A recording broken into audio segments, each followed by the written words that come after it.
मुख्य मांग ये है कि लोकतंत्र का जो गला घोटा जा रहा है, दिल्ली की अस्मिता और दिल्ली के लोकतंत्र की लड़ाई कांग्रेस पार्टी लड़ रही है।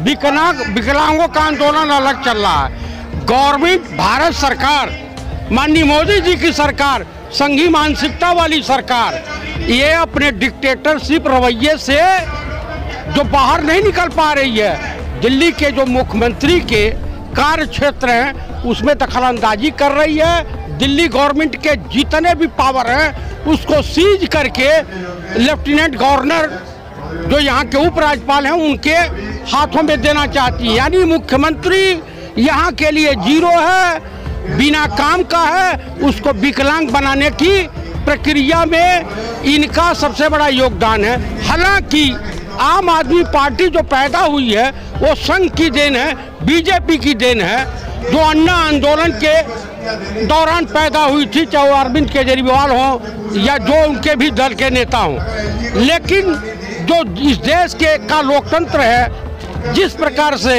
मंदिर में एक व्यक्ति गया, एक मुस्लिम लड़का गया पानी पीने, कोई धर्म, हमारे साथ सनातन धर्म ये नहीं है कि हमारे मंदिर में, हमारे दरवाजे पर कोई पानी पीने आवे, प्यासा हो, भूखा हो तो हम उसके साथ दुर्व्यवहार करें, उनके साथ जो है अभद्रता करें। ये सनातन धर्म हमको नहीं सिखलाता है। दरअसल क्या है कि सत्ता के घमंड में जो नकली साधु संत हैं, भगवा वस्त्र पहन के सनातन धर्म को नष्ट करने पे, बदनाम करने पे लगे हुए हैं। अब तो यही है कि ये भगवाधारी जहाँ मिले तो इनका स्वागत समारोह इस देश की जनता उसी भाषा में करे जिस भाषा में उस बच्चे के साथ व्यवहार किए हैं। ये भगवा आतंकवाद इस देश के लिए घातक है, घातक है, घातक है।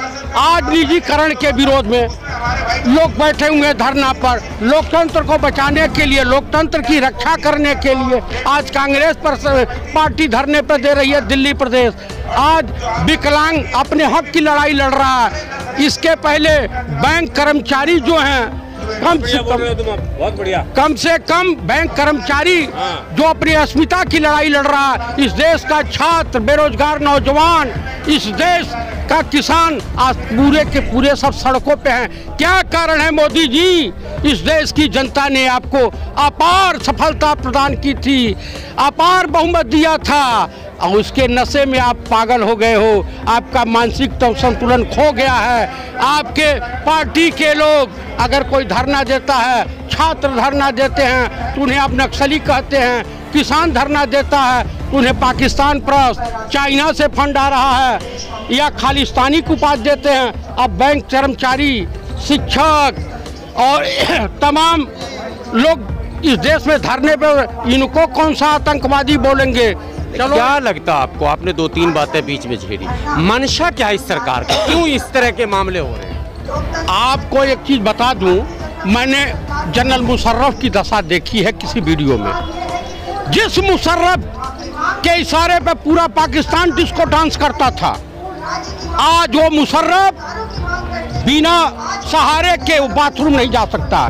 मोदी जी कम से कम दुनिया के तमाम तानाशाहों की स्थिति के ऊपर आप गहन अध्ययन कर ले तो आपको समझ में आ जाएगा कि आप गलत रास्ता अख्तियार कर लिए हैं। ये देश की सबसे बड़ी खूबसूरती है, ये देश लोकतंत्र के अनुसार चलता है। इस देश की खूबसूरती है कि यहाँ भाईचारा, गंगा जमुनी तहजीब के सहारे रहते हैं। आपसी भाईचारे में भी घन मत डालिए।